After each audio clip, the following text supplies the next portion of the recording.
Dan gue ngelihatnya sih di sini asalkan Milan juga bermain tanpa ngadi-ngadi, Calabria balik gitu ya. Bermain tarkam gitu ya. Tapi Calabria balik ini juga menurut gue jadi lumayan jadi poin penting buat Milan karena nggak ada Calabria itu berasa banget secara defensif di sisi kanannya Milan itu turun banget tuh.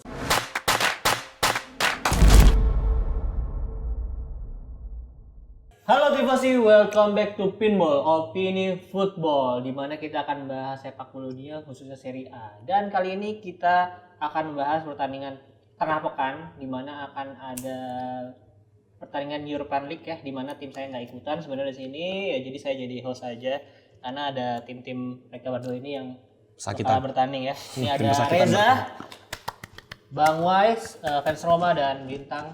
Yang juga sebenarnya nggak ada timnya juga di sini.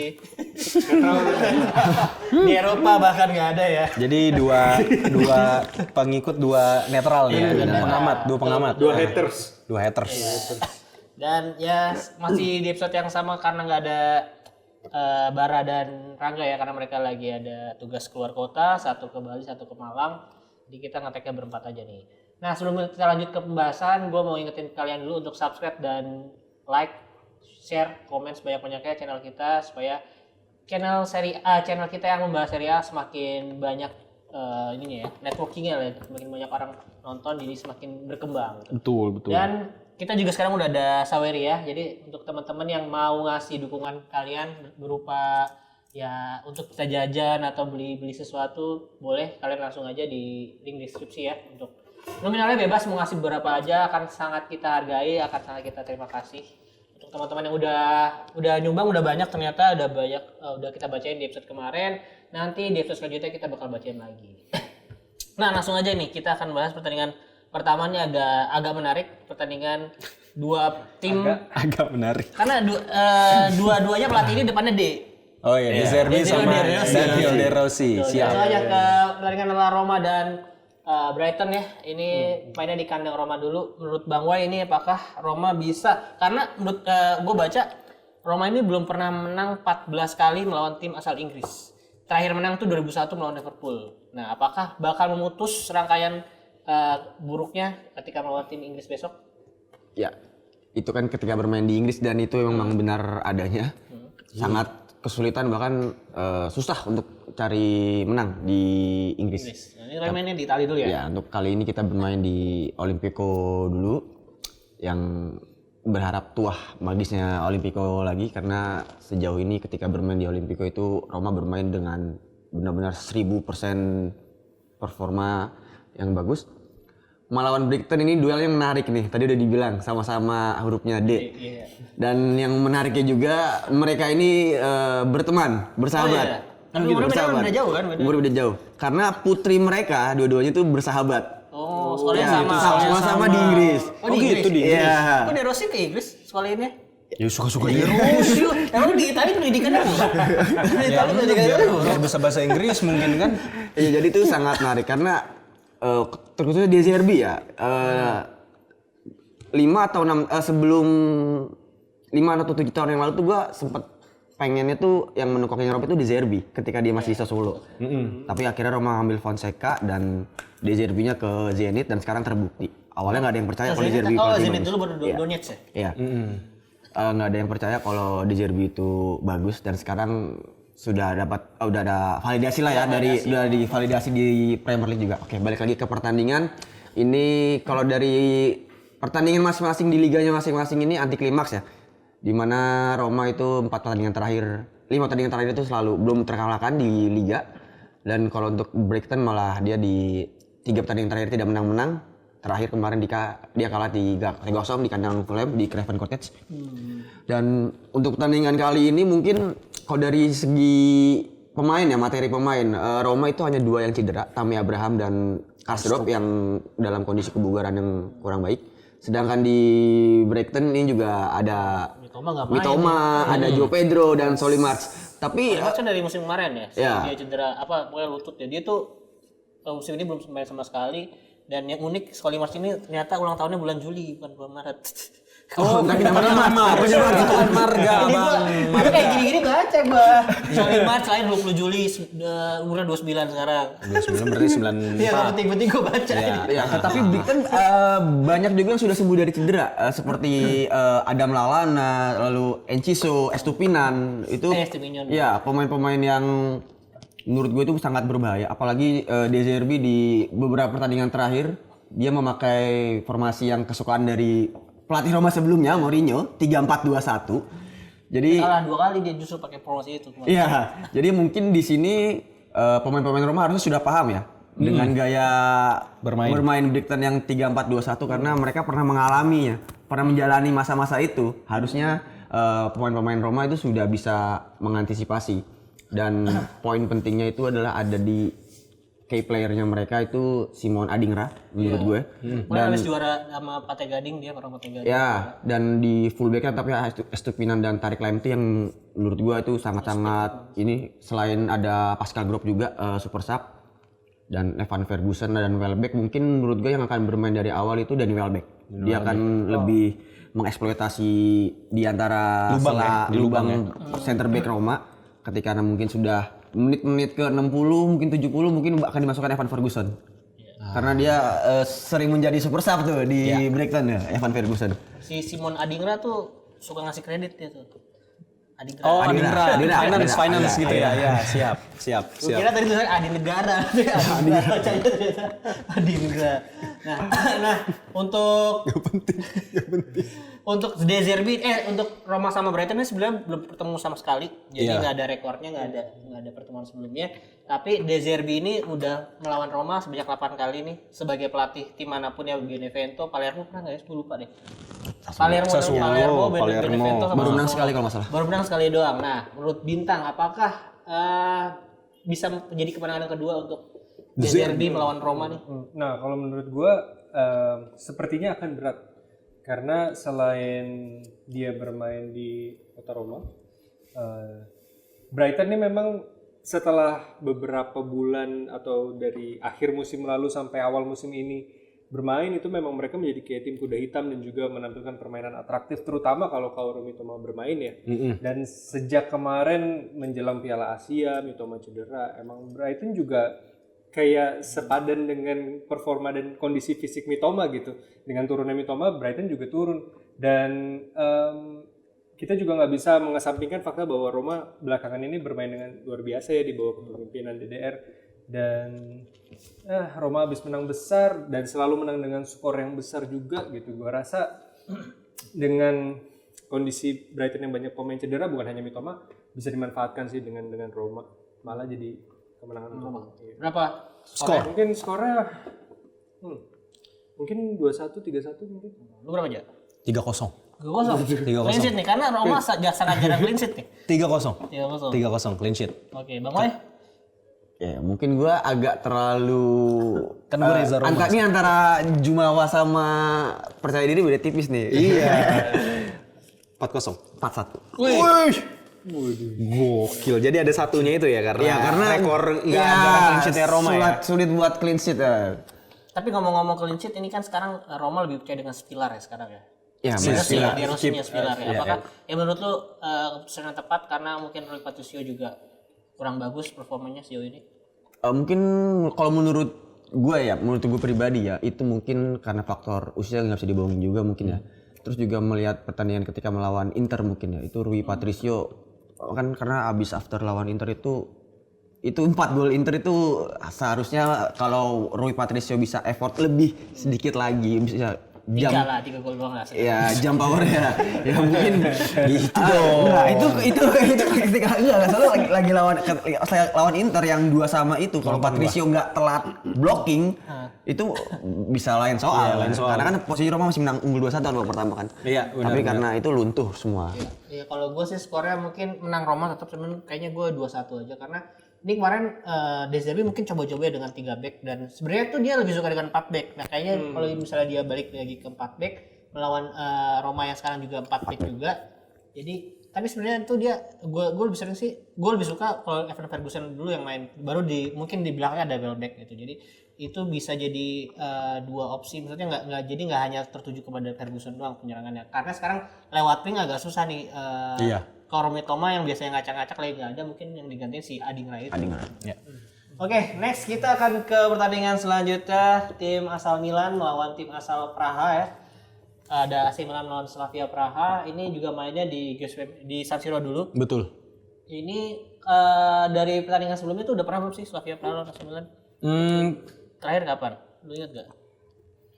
Gue lupa sih. Soalnya kayaknya pernah deh. Kayaknya kalau pernah ketemu melawan deh. Inter tuh terakhir 2019 ketika zaman sebelum Covid itu Inter menang 1-3 di kandang Slavia Praha, ditahan imbang 1-1 di San Siro. Jadi Sorry belum pernah di. Belum ada rekor pertemuan. Jadi ini mungkin yang pertama kalinya. Dan langsung aja menurut lu gimana pertandingan Ini nggak ada, mungkin kalau udah zaman dulu mungkin ada ya di sebelum tahun 2000 ya. Kalau gue ngeliatnya gini, Slavia Praha ini sebelum ketemu Milan itu menurut gue secara level of confidence pemain-pemainnya itu agak menurun. Kenapa?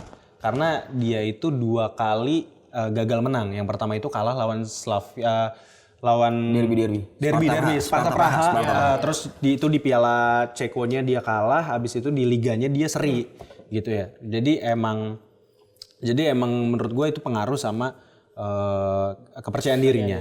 Terus sementara Milan punya modal yang lebih baik gitu ya, menang lawan Lazio sebelum ketemu sama Slavia Praha.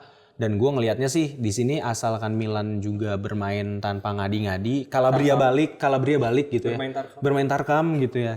Tapi Calabria balik ini juga menurut gue jadi lumayan jadi poin penting buat Milan karena nggak ada Calabria itu berasa banget secara defensif di sisi kanannya Milan itu turun banget tuh. Florenzi memang punya atribut menyerang dan kontrol bola, umpan yang lebih baik, jauh lebih baik dibanding Calabria. Tapi secara atribut bertahan itu kalah banget gitu. Jadi menurut gue 4 back Milan ini bisa cukup solid untuk mempertahankan gawangnya Milan ya. Dan juga Leao di sini juga oke aja, fit gitu. Terus Loftus-Cheek juga menurut gue udah mulai nyetel lagi.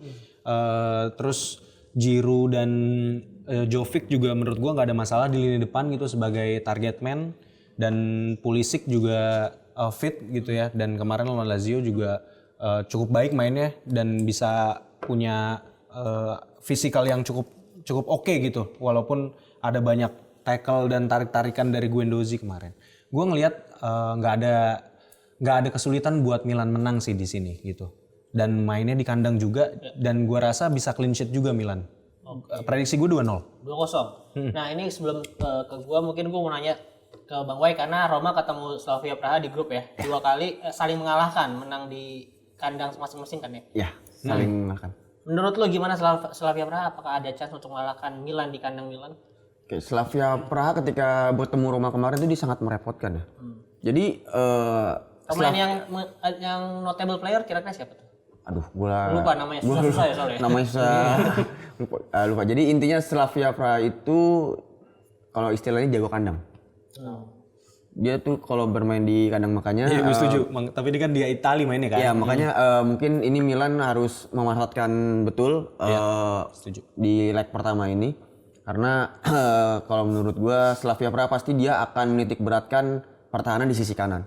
Karena ya kita semua tahu lah Milan itu pusat penyerangan itu di sisi kiri di mana ada Theo Hernandez dan Leao. Tapi kan beberapa pertandingan ketika Leao dan Theo Hernandez buntu itu Milan kesulitan. Dan mungkin salah satu yang gua cermatin itu adalah super sub-nya Milan itu di sini Okafor bagus ya. Iya. Dia suka jadi penentu kemenangan, pemecah kebuntuan. Okafor pertandingan terakhir juga dia mencetak gol melawan Lazio kan. Dan itu golnya bisa gue katakan ya. Positioning kalau buat gue ngeliatnya positioningnya Okafor oke. Tapi memang hoki juga gitu. Dia ada di tempat, tapi dia ada di tempat yang tepat gitu kan. Itu kelebihannya Okafor. Flashing bolanya juga kemarin lawan Lazio kan. Tapi sedikit. Iya, itu Providence mati langkah. Iya. Bola seperti itu harusnya kesini dia, tapi ya bagus lah. Oke, nah ini mungkin gue karena gue juga nggak terlalu belum melihat banget Slavia Praha seperti apa, gue membandingkan dengan ketika lawan Inter ya, ini walaupun udah jauh banget dan 2019 ya mainnya Slavia Praha ya ketika lawan tim yang bisa menguasai bola, lawan tim yang besar gitu ya mereka cuma bisa main defensif aja, apalagi ketika main tandang seperti yang Bang Wai bilang. Dulu waktu itu kalau nggak salah masih ada Ondrej Udela tuh, pemainnya Persija sekarang, nah, sama Thomas Sucik kalau nggak salah. Nah itu mereka ya bertahannya cukup bagus sebenarnya, dan kiper mereka waktu itu juga cukup banyak save. Jadi ya ini gimana Milan tinggal memanfaatkan peluang yang mereka punya aja, jangan dan gua harap nggak cuma main crossingan doang, karena mereka tuh pasti akan numpuk banget di belakang. Harus ada cara lain untuk menembus pertahanan Slavia Praha besok. Kalau skor tadi berapa kalau Bang Wai? Kalau skor 2-0. 2-0, lu juga 2-0. Kalau gua sih mungkin 1-0 karena gue melihat Slavia sebenarnya defense-nya agak main bagus. Kalau Bintang? Menurut gua 2-0 juga sih. Karena Milan gimana ya? Slavia Praha mungkin dengan bertandang ke Italia juga agak kesulitan ya, karena atmosfer di San Siro kalau apalagi malam permainan di Eropa ya itu pasti lebih meriah lagi gitu. Dan Milan setelah kemarin bermain dengan ugal-ugalan melawan Lazio sih harusnya gimana ya, harusnya bisa lebih lepas lah main di sini. Milan habis lawan apa sih? Milan habis lawan Empoli. Ya, relatif mudah. Jadi ini mungkin akan difokuskan di sini dulu ya buat lawan Empoli. Aman lawan Empoli. Oke, jadi itulah prediksi kita tentang pertandingan European League pekan ini lah ya. Ada kalau Atalanta ada di episode sebelumnya. Jadi tadi kita bahas Roma sama Milan. Nah, BTW kita ngomongin Eropa, kemarin baru aja UCL mengumumkan format barunya ya. Ini sebenarnya kita udah pernah dengar dari musim-musim lalu, kita udah banyak gosip-gosipnya, tapi akhirnya officialnya di ketok palunya baru kemarin di sosial media mereka mengumumkan bahwa musim depan udah fix akan ada 36 tim, dan formatnya nggak ada lagi yang dari UCL turun ke UEL ke UCL itu udah nggak ada. Dan sekarang menariknya dengan merit apa tuh namanya? Merit based ya. Merit base itu. Itu jadi mau apa? Oh, coba jelasin tak kalau merit base bahasa ininya. Merit base itu jadi kalau misalnya ini contohnya agak nggak enak ya. Misal lu militer, lu jadi tentara. Kalau lu versi KKN ya, lu anaknya jenderal. Oke, lu naik jadi ini lebih cepat karena lu anak jenderal kan. Dia karirnya lebih mudah segala macam. Tapi kalau merit base itu mereka nggak ngelihat sama sekali faktor-faktor X tadi, dia anaknya siapa atau dia apa. Nah, tapi kalau memang dia mampu dan punya kemampuan, dia yang akan naik jabatan. Nah, kalau di Agak bahaya ya contoh yang lu ambil ya. Iya, agak Gampang sebenarnya lu ngejelasinnya. Gua nggak bilang militer mana loh. Nggak, padahal lu tinggal bilang gitu kayak ini kita udah nggak ngeliat lagi ada pot-potnya. tetap ada pot ya, tetap Tetap ada. Tapi lu diadu lagi antara masing-masing itu kan. Jadi ya mungkin banyak yang bilang lebih adil karena pot 1 akan tetap ketemu tim dengan pot 1 juga 2 kali, pot 2 kali, 3 2 kali. Jadi 4 kali. ketemunya 8 kali masing-masing di tiap grup. Ya. Terus yang lolos kan 36 tim ya, masing-masing 8 kali, away 4, home 4, yang 8 teratas tuh langsung lolos ke playoff. Bener. Yang 8 terbawah itu degradasi langsung gugur. Ya. 9 sampai 24-nya 9 sampai 24 playoff. playoff. Tersisa. Yang gue belum tahu playoff-nya itu apakah langsung drawing aja apa ada nanti pot-potnya lagi tuh, gue juga belum tahu kan. Maksudnya antara 9 sampai 16 itu sama 17 sampai 24 kan mungkin kayak playoff-nya NBA lah gitu, gue nggak tahu. Tapi kan. iya, playoff-nya kayak gitu. Jadi nanti kalau nggak salah, lu ngelihatnya dari itu, dari klasmen. Iya benar. Jadi kalau misalnya lu ada di posisi yang tinggi, lu bakal ketemunya yang bawah. Berarti gitu. posisi Jadi kayak 9 ketemu sama paling bawah. ya, 16. 16 kan yang bawahnya 24 kan gugur. 9 16 berarti mungkin ketemunya 17 dan 24. Kayak gitu. Jadi lu diadunya kayak gitu. Jadi lu juga harus tetap ngumpulin poin sebenarnya untuk lu dapat advantage-nya itu. Walaupun nggak advantage banget Kalau ya. gue sih ngedukung sih gua. Kalau gue ngedukung dengan format ini karena jatah Serie A dan Bundesliga itu 5. 16 ya sih. Nah, nambah. Nah, itu juga ya nanti mungkin kita akan bahas detailnya di episode sendiri ya. Maksudnya kita akan bahas detailnya karena kita juga masih akan lihat lagi detail-detailnya seperti apa. Yang kita tahu sih baru itu aja, dan ya tadi seperti Bang Boy bilang tim Bundesliga sama timnya Serie A. Serie A bakal nambah 1. Terus yang punya koefisien tertinggi, maksudnya yang di Eropanya juga akan ikut satu sama juara liga antar berantah gitu ya, maksudnya bakal diadu lagi untuk dapetin satu spot sisanya. Karena akan nambah 4 soalnya kan. Jadi akan lebih adil juga buat tim-tim yang punya koefisien rendah gitu di Eropanya gitu itu. Sebenarnya di samping merit base tadi ya, karena mereka harus berjuang lebih dan juga lebih fair untuk tim-tim kecil gitu kan, makanya dibilang merit base. Sebenarnya ini juga jadi solusi untuk orang-orang yang pengen mempertemukan tim-tim besar lebih sering. Iya, benar. Karena dengan adanya format ini otomatis tim-tim dari pot 1 pot 2 kan lebih intens ya ketemunya. Dan di situ kita mungkin akan lebih sering lihat kayak Leverkusen lawan misalnya Juventus, Lazio lawan misalnya dari Inggris, misalnya siapa ya, City atau City jarang-jarang Liverpool, ketemu gitu kan. City Inter gitu. Jadi yang seru-seru lah. Lu ngambil contohnya tadi agak ini kurang berani gitu. City, Juventus, Milan, MU gitu. Iya, yang kayak gitu. Iya, tapi ya menurut gua ini karena sekarang udah nggak ada home away, maksudnya home away-nya nggak pasti ini kan, maksudnya misalnya Inter ketemu City, belum tentu dua-duanya. Iya. Nah, Jadi akan sangat menguntungkan kalau Inter ketemu City-nya, walaupun maksudnya gue sebagai Inter ya, ketemunya di tandang, gue nggak masalah karena tandangnya City nggak terlalu menakutkan sejauh ini, maksudnya kan nggak kayak Liverpool atau Borussia Dortmund. Iya, benar. Nah itu kan kalau misalnya tim yang akan ketemu Borussia Dortmund di kandangnya itu Dortmund akan merugikan untuk iya, itu kan. Iya benar. Nah ini menurut gua agak ya sedikit gacha-gacha juga sih karena banyak banyak drawingnya berkali-kali. Iya. Jadi ya mungkin ada faktor yang lebih seru, bisa jadi lebih seru juga dengan musim kemarin ya. Sebenarnya tujuannya dari UEFA juga emang pengen bikin itu. Jadi kayak chance-nya itu tuh emang lebih gede, bukan lebih gede ya. Jadi lebih dikocok gitu timnya. Jadi pertemuannya itu nggak bener-bener yang kayak lu udah punya koefisien tinggi gitu. Jadi emang gacha-gacanya itu tadi bener dan lebih nggak gacha ketimbang sebelumnya. Iya. Ada grup setan, ada tim kecil siapa tuh ya, sisanya ada. Iya, benar.